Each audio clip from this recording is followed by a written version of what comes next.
Over the years, you have certainly been consistent in stating that competing centers of analysis and interpretation within the intelligence community is superior to centralization. And you've also observed that centralization would probably be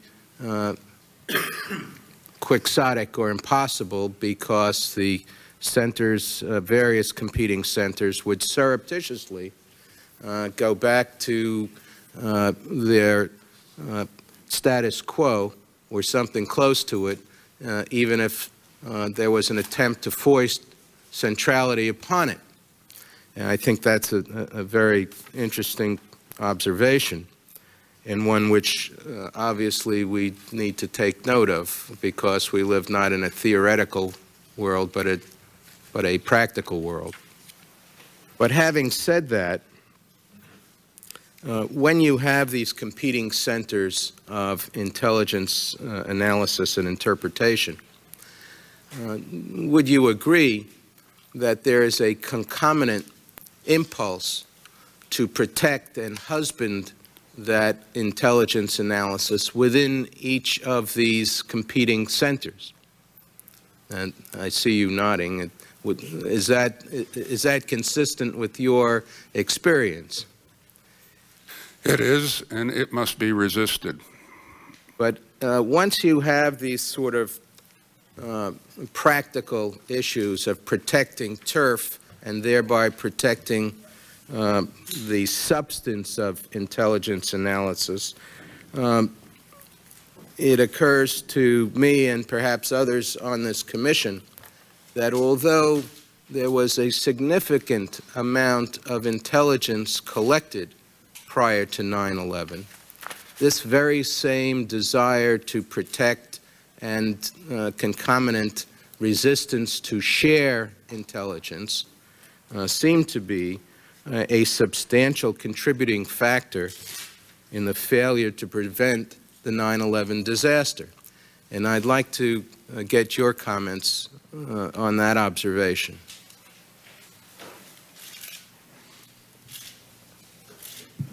The biggest source of so-called intelligence failures are axioms that grip the political community.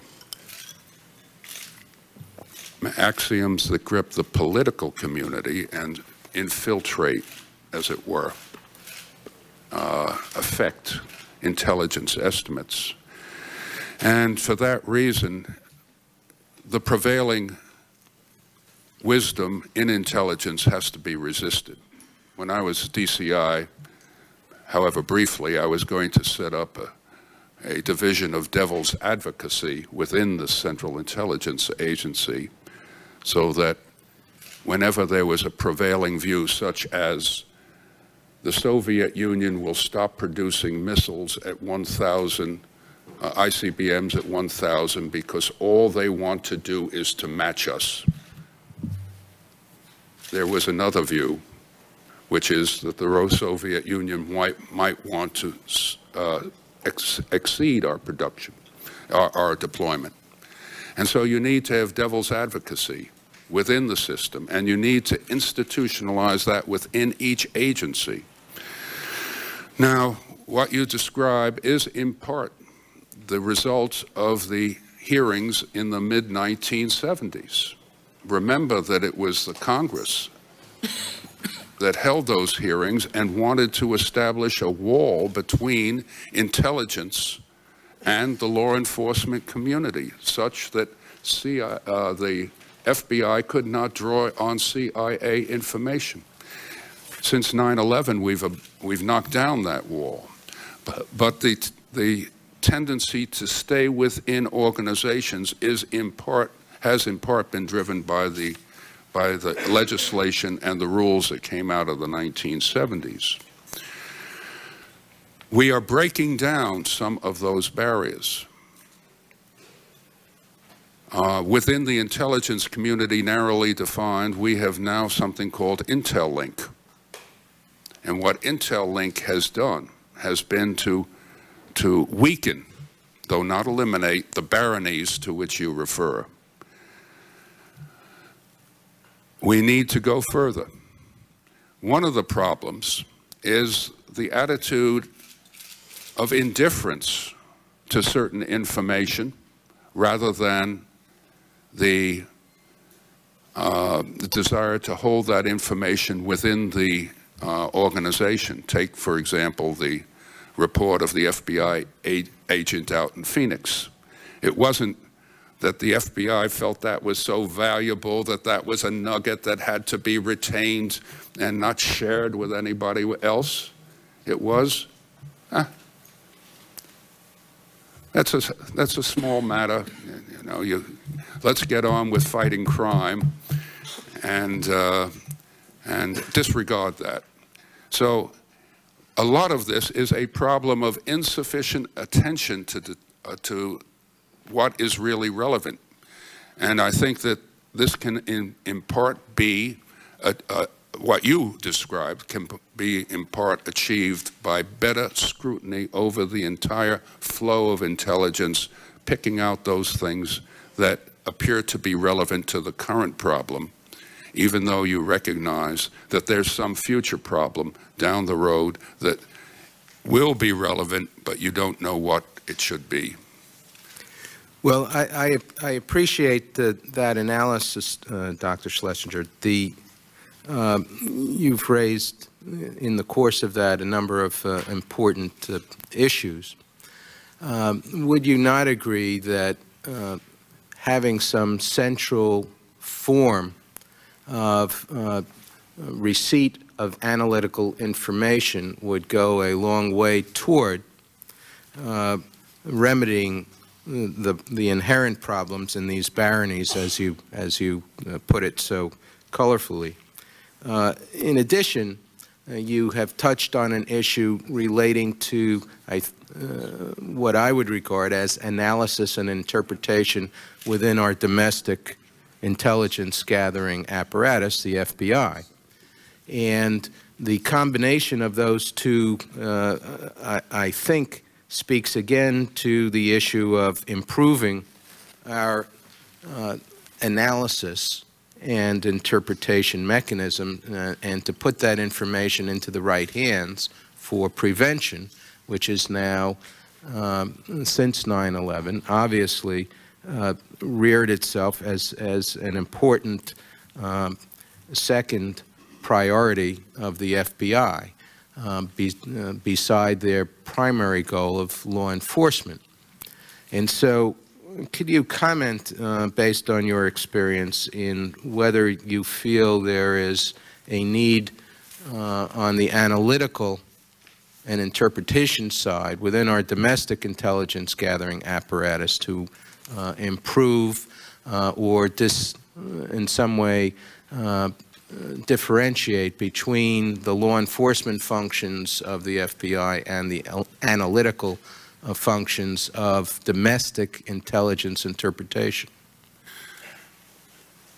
It is not only in the world of terrorism, it is, of course, not only domestic. There is the interweaving of intelligence that comes from overseas with what we gather domestically.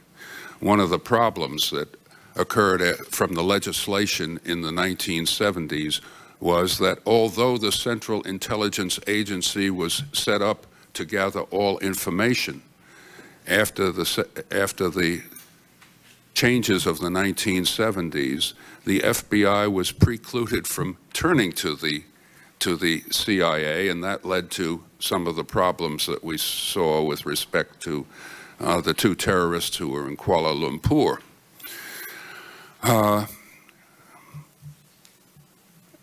I overstate when I say that the FBI was not into analysis. They didn't do analysis. Organizations are bureaucracies. You go to the place, you go to the functions, to the specialties within an organization in which you will have promotions. In the FBI prior to 9/11, as I recall it, you could soar all the way up to GS11 if you were in analysis. That was not the way to attract the best talent. And analysis tended to be to confirm that General Motors, where is General Motors headquartered, would come a question from the special agent in charge out in Paducah, and the answer will come back from the analytical shop. General Motors is headquartered in Detroit, Michigan. I think that it's changing. I think that the director is working hard at changing, but he has got to create an analytical frame of mind within an organization that has not been strong in that area. So you would recommend, I take it, that if the intelligence analysis function is to remain within the FBI, that there be a separate form of promotion and a professional cadre of analysts within the FBI who would be promoted on criteria that is much different from those of the past, from those criteria used for promoting the law enforcement side of the FBI. Well, they have to have an opportunity, a serious opportunity to rise within the organization. It's the same way that it was in the military services. If you spent too much time in joint commands in the past, your chances for promotion were modest. And would you agree that in the recruitment effort in getting the best and the brightest analysts possible, that the criteria might be substantially different than the recruiting criteria traditionally for law enforcement agents? Yes, sir. Slade. Senator, go ahead. Thank you, sir. Certainly leads to my question. Jim, in one trenchant sentence, which regrettably you don't follow up, you say, I would submit that the real challenge is recruiting, fostering, and motivating the right people. What suggestions do you have for accomplishing or reaching that goal?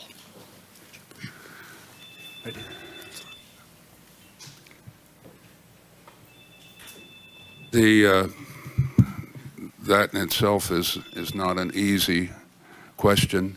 One has got to move away from narrow expertise and to convey the broader picture of the new environment in which the United States finds itself as a result of the global war on terrorism. It is a substantially different environment. No longer can you focus on being the leading authority on Soviet deployment of the SS-9 or SS-18 missile. Country expertise, to which I referred here, is in a sense too narrow, because terrorism spreads beyond many of the countries in the Muslim world. And as I indicate, even though at the moment we are responding tactically to many of these problems, I don't think that we have a sufficiently good strategic framework of the overall problem of terrorism, a problem that stems from a civil war that is going on within the Muslim world, and which, partly for reasons of political correctness here in the United States, we tend to blur somewhat. So I think that you have to have people that you protect. And as I mention in here, when analysts read in the paper every day how they've failed and so forth, they begin to get risk averse. It's important that we have straight talk from the analysts and that we protect them in a way that they do not become risk averse. I'm not sure that I've fully answered that question, Senator, but It is an aspiration that is not easy to achieve, but let me go to a second question. A good deal of the public inquiry, reflected in this commission, has to do with the so-called question of connecting the dots. In your view, from all of your reading and expertise in this area, was the failure to anticipate and prevent 9/11 a failure to connect the dots that were available, or were there too few dots? And if the former, would a different organization have resulted in connecting the same dots that we had in a way that was more productive and constructive? Well, thank you for that question. Let me, I have here a diagram that shows a large number of dots of different hues. And the problem, Senator, is not that we have too few dots, but that there are too many dots and that we cannot identify which of them is significant. In retrospect, it is easy to identify the significant dots. I've got here Mohammed Atta, one-way tickets, paid cash, 4 Arab-looking men in aisle seats. In retrospect, since we know what happened, we can select amongst the various dots, and we will be able to identify those that were important, and if we had known they were important before, we could have taken action. The problem, the challenge, is to find means of highlighting these areas, those that were significant. And there are a number of ways that we can do that. And I don't believe that the intelligence community is sufficiently focused on some of the cheaper ways in SIGINT, cellular phones, and so forth, that would be of help in this area of highlighting what is a countless set of dots. But was that an organizational failure or a failure of imagination? It's both. It's both. Imagination is a precious and rare commodity, and we need to understand that within any organization, that those who presently have the resources like it that way, and they don't like to sacrifice those resources because somebody comes up with what he thinks is an imaginative idea. That is the responsibility of leadership, to find those areas, in this case, of new technologies. We are spending billions up there on new satellites. And some of the things that we could be doing to highlight these areas, I believe, can be achieved through tens of millions of dollars. But as your question implies, we have to recognize them. Let me go back to your initial question, if I may, Senator.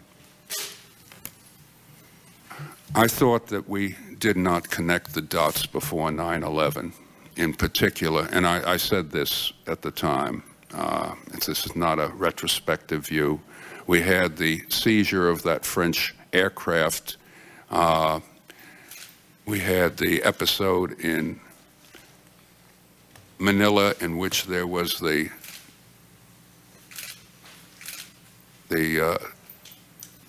plan to blow up 10 or 11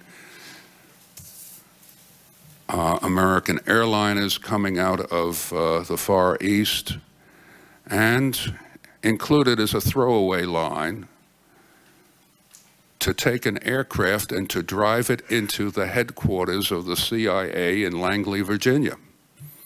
Now, I think that should have gotten more attention at CIA headquarters in Langley, Virginia, than may have been the case. That certainly should be an attention grabber. It is plain that they were thinking in terms of using aircraft in this way. In general, the problem remains that there are many, many dots out there. And it is one of the effects of the criticism that has gone on of the intelligence community is that analysts have become more risk averse.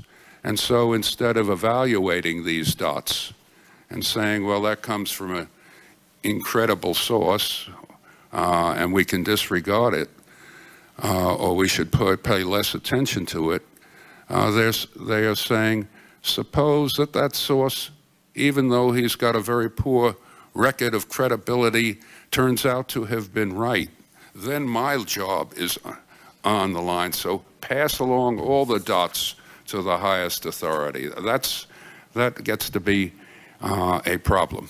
Well, with respect, each one of the dots, each one of the incidents to which you refer was generally and publicly known before 9/11. Yes. Did you anticipate or fear this kind of attack? Did anyone of like experience with you outside government that you know of do so? Did I anticipate that? I thought that it was not unlikely, given what had happened, particularly in Manila, given, as you will recall, the episode with the Egyptian aircraft and so forth. I don't think, in retrospect, we should have been surprised. You say that in 1971 you recommended against the creation of a Director of National Intelligence. Is that still your view? Yes, sir. You also say that you urged the DCI be given greater authority over the entire intelligence community. You implied that that took place during the Nixon administration. Is it still desirable to increase that authority? It has been an evolution. It started, at that time, the DCI had control of about 15% of the intelligence budget. And therefore there was tension, as the previous question suggested. There was tension within elements of the community, in that, to take one clear example, the NSA did not like to be directed by people from the Central Intelligence Agency. And we had to break that down. Otherwise, and let me say also that at that time, the people who were running the intelligence community staff, virtually all were drawn from the clandestine services. Clandestine services provide you with many insights, but they do not necessarily provide you with the best insight with respect to SIGINT. And so there was legitimate resistance on the part of the NSA, as well as institutional resistance. We moved slowly in that direction. It went up, sometimes it receded. I think that the DCI has substantial authority now, the necessary authority. If it is pushed too hard, if he pushes that authority too hard, he will run into resistance, first from the military services, then from the NSA, then from the Secretary of Defense, or perhaps in the reverse order. Do you are you aware of the recommendations that John Deutsch is going to make as our next witness? I'm not specifically aware. All right, let me share what I consider the heart of them and ask for your comments on them. He, as I read his testimony, is going to recommend that the DCI be given executive authority for domestic intelligence activities. That is to say that the DCI will, in effect, be in charge of that portion of the FBI that is now dealing with domestic intelligence activities, just as he has control over the CIA today. What is your reaction to that recommendation? My reaction is the DCI is a pretty busy man already.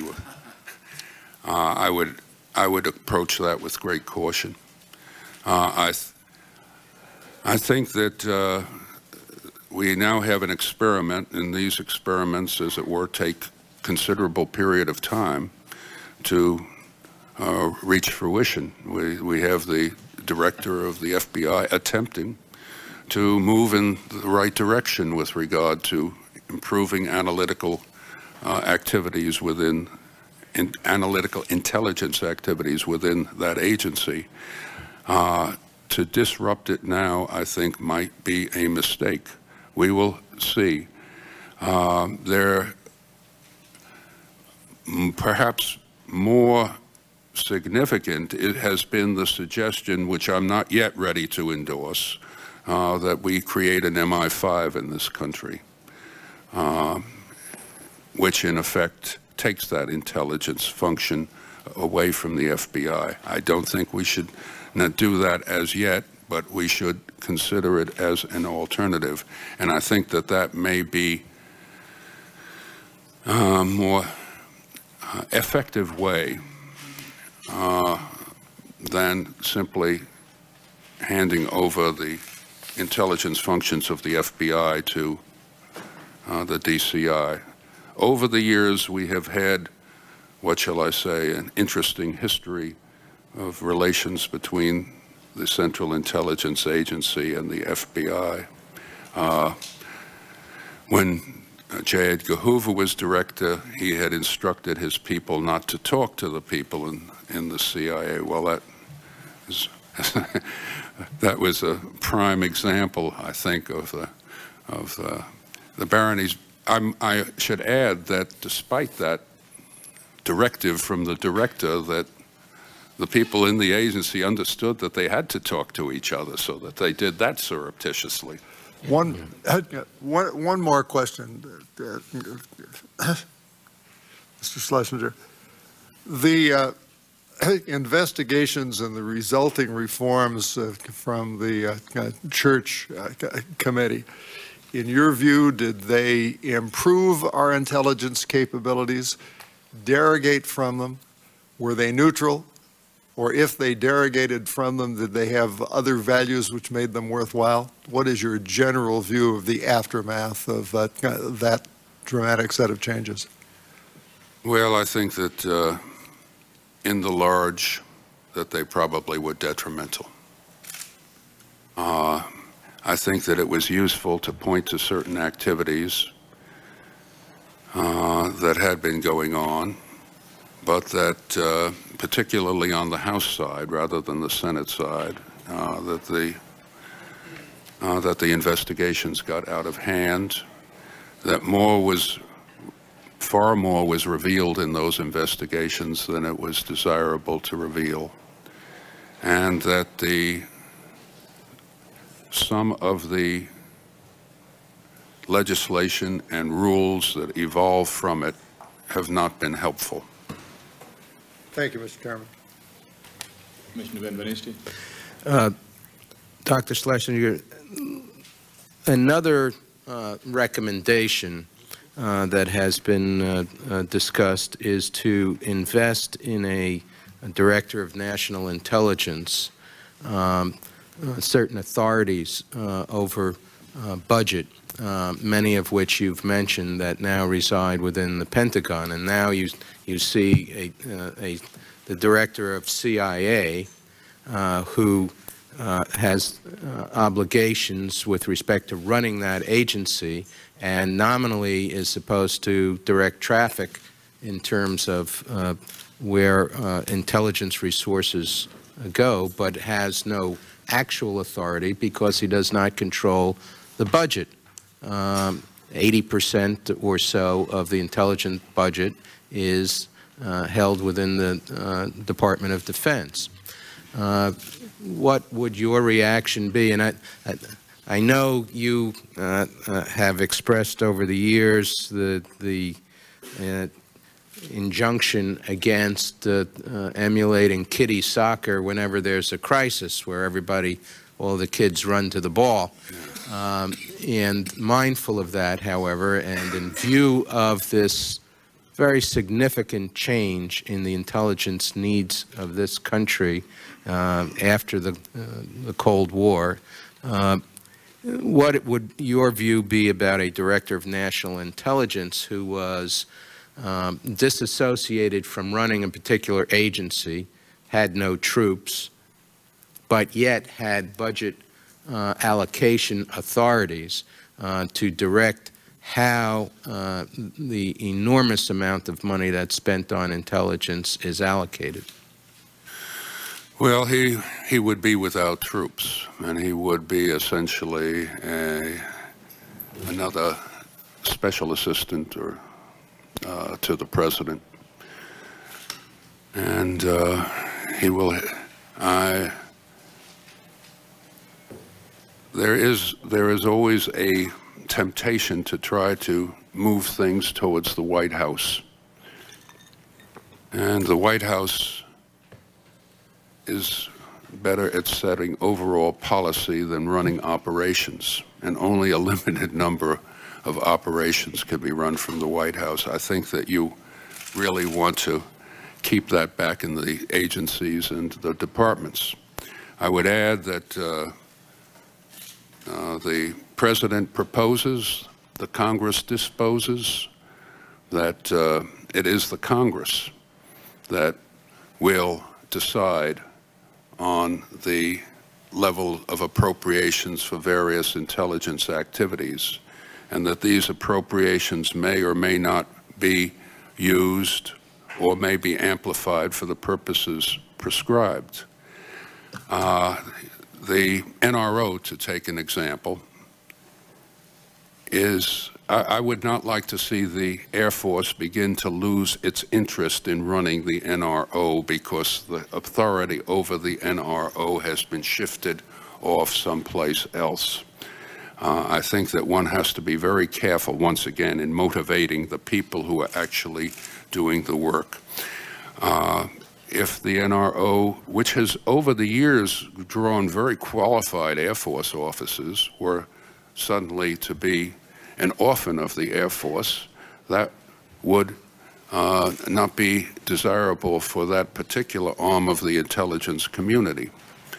And the consequence would be that you would draw in fewer capable people. And I think that that is more or less inevitable. It is now some 40 years since I wrote a paper on how you had to motivate agencies and institutions to do what you want to do. Simply handing down directives usually runs into considerable resistance. Well, you have been very articulate in expressing all of the things that shouldn't be done to change. Where do you come out in terms of your recommendations of what should be done?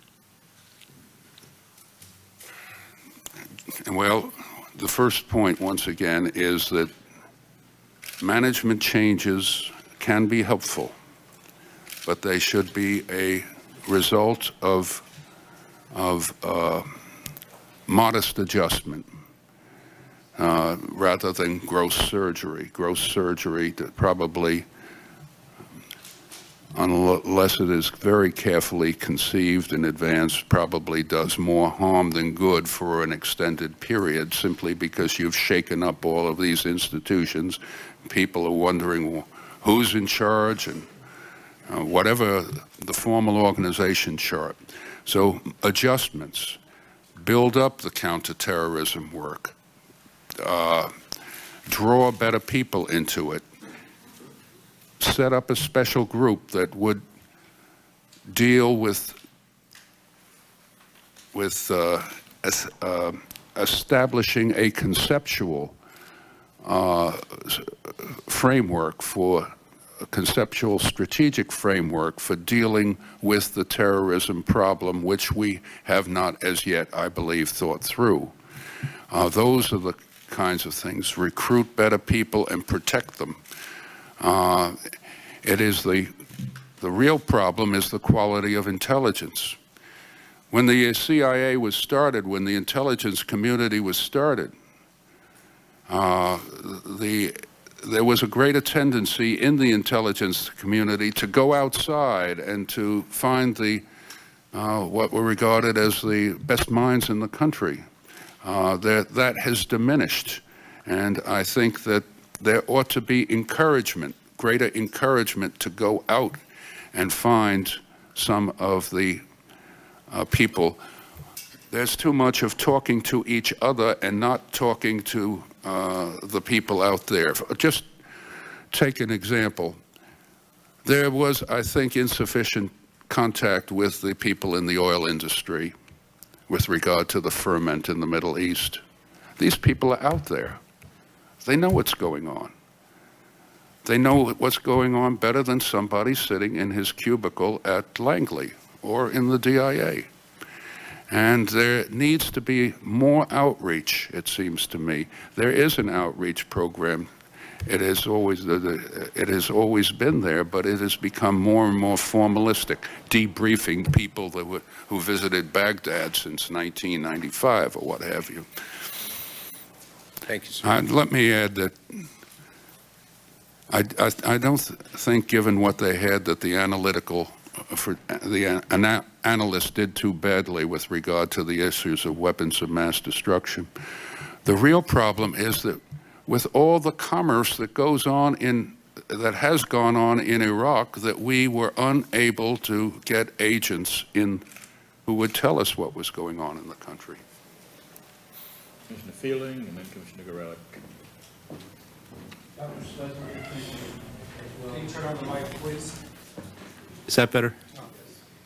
Thank you very much for appearing here today and for your government service over the years. You have to bear with us. We have to analyze something that you've thought about for years and years. And what we're trying to do is, in fulfilling our mandate, come up with a recommendation of what changes, if any, should be done. So if we're asking questions that seem a little mundane or a little off the wall, it's because we're searching. One of the issues Richard just touched upon is something that is confusing to me as well, and that is dealing with budgetary authorities, that sort of thing. And I noted that you gave some testimony in 1972 in which you said, be careful of those who are paying for the intelligence, who are paying the intelligence analysts. That if, and the example you cited was if the CIA was paying for the analysts, then the Secretary of State, or at least the Foreign Service, would probably look askance at the information. They would deem that to be penetration. And you stated that you were concerned that the DCI might have difficulty effectively executing budget authority outside of his ambit. In that regard, I guess I have two questions. If the Director of National Intelligence is created, or if the Director of CIA is given greater authority over the intelligence agencies within the various departments of defense, et cetera, should each department continue to pay for its own analysts and its own intelligence? And a follow-up to that is there an effective way to centralize authority of our counterintelligence agencies, though they're located in different departments and different subsets, without creating too much tension, again, due to budgetary control issues? Let me deal with that second question first. Yes, I think we need to think long and hard about mechanisms for greater cohesion within the counter-terrorism effort, simply because we have not thought about it very much in the past, and that it has been, at least for some agencies, a secondary effort. And so now that the global war on terrorism is the central priority of American foreign policy, we need to think better how to bring together these elements that are dealing with the counterterrorism issue. So I think that that indeed is the case. Now, as to your earlier part of your question, this goes back to that need for competition.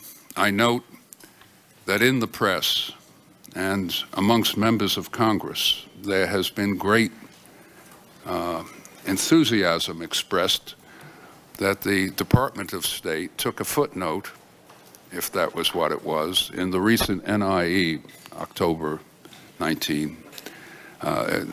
2002, saying that they didn't see that there was all that much evidence that there was weapons of mass destruction. I think that you need to have that kind of ferment going on, and protecting that source of special information for the Secretary of State is highly desirable. It took us years to break down the resistance of the what were then called sinks to making use of the very costly satellites that we are utilizing, because they were national intelligence and they weren't under the sink's direct control. I think that we have shown that those national assets can be responsive to the needs of the sinks, now the combatant commanders, and that as a result they welcome this source of information not under their direct control. But I read in the press about allegations, at least, that the Department of Defense set up a special entity to examine certain aspects of our Middle Eastern problem. I think that that may have been exaggerated. The press does exaggerate from time to time. But it does point to the fact that when an agency head is disappointed with the quality of information that he's getting, he is going to find some way of setting up, in effect, his additional sources of intelligence under his guidance. I'm not sure that I answered your question. No, you have. Thank you. Dr. Schlesinger, I'd like to follow up on Slade Gordon's question. He asked you whether there was a failure of imagination or a failure of organization, and you essentially responded there was a failure of leadership, and I personally would add a failure of urgency. I think I said there was both. Yes, both, and you added leadership. My question is an organizational one, and I know you've warned us against organizational changes, but I'm having trouble squaring that with the observations in your testimony. Right now, we have a situation where there is no accountability for the entire government's intelligence, except in the person of the President of the United States and the National Security Advisor as his aide. And my question to you is, how do you get the organization, the imagination, the leadership, the urgency, if you haven't invested someone with authority to move resources to where they need to go? You say in your testimony, you're not going to get the resources away from a certain agency that has them, the Defense Department, to the place where they might be needed at the observation of the DCI, for example, who doesn't have them, because the Secretary of Defense is not going to part with them. We are faced with that. We have to remedy that. We have to address that. You've sat in both places, as has Dr. Deutsch, from whom we'll hear in a few minutes. You know that as Secretary of Defense, if you wanted resources to stay put, they stayed put in your agency. And you know when you were DCI, if you wanted them from the Secretary of Defense in that battle, you were likely to come out the loser. So my question to you is, what are we supposed to make of that? How do we remedy the fact that there is no accountability anywhere in the government for the intelligence product right now, except at the presidential level? I think that the DCI has responsibility for the intelligence product. That the president does not deal with producing intelligence. The president has got too many other things on his mind. And the DCI is the advisor to the National Security Council, which presumably does these allocations. Now, the example that I cited was not the unwillingness of Department X to give up resources to Agency Y. It was within Agency Y, it is difficult to reallocate resources under a budget constraint, simply because the resistance to taking away resources from the other established entities is too fierce. And it is, as your question implies, even more fierce when you cross agency lines. I don't know, I do not know that this issue has a resolution. It is that we will just have to cope with it. And George Shultz, when he was here, when he used to describe what is the function of government, is to cope with the same damned issue day after day, month after month. We aren't going to resolve the budget issues. Budgets are the heart of government's policy, and conceptually we can put somebody in charge and he will allocate here and there and so forth, and you do not know after you've put that somebody in charge what the consequences will be of that allocation, whether you will be able to retain good people or recruit good people in the NRO, an example I cited earlier. So conceptually,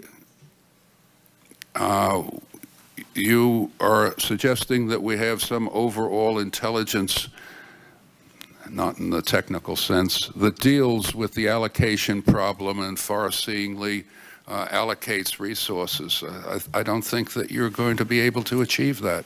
Because of the politics of it, because of the oversight. I mean, we had a situation in which the DCI literally was pounding on tables all over town saying, in February of 2001, saying, we have a very big problem here. This issue of al-Qaeda and particularly threats to the United States had skyrocketed to the top of his attention, and yet we don't see what the follow-up was. We don't see the urgency.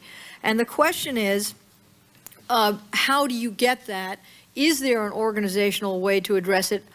Obviously, that is not all that you would do, but it strikes me anyway that simply saying, well, this is what we've got, is quite frankly not a sufficient answer. The agency has much of the analytical talent of the intelligence community. And the director of Central, and as I mentioned earlier, the analytical question is the heart of the problem. The director presumably is able to influence the analytical effort. In the case that you cited, my recollection is, at least according to the press, that after we pounded the table, that we wound up with 5 people working on the al-Qaeda problem prior to 9/11. You know, it's, if you want to deal with a problem, this country is at war, that is a major threat, all of which was right, and all of which the director said, and he didn't get the support or understanding, as your question implies, that he should have gotten, but still, there was a minimal effort directed towards the al-Qaeda problem, and that is something that could have been handled within the agency. Mr. Secretary, thank you very, very much. I know there are commissioners who have additional questions, 3 or 4 of them. We've simply got to move on because of our time constraints. But I want to thank you very, very much, Mr. Secretary. And thank you, Mr. Chairman.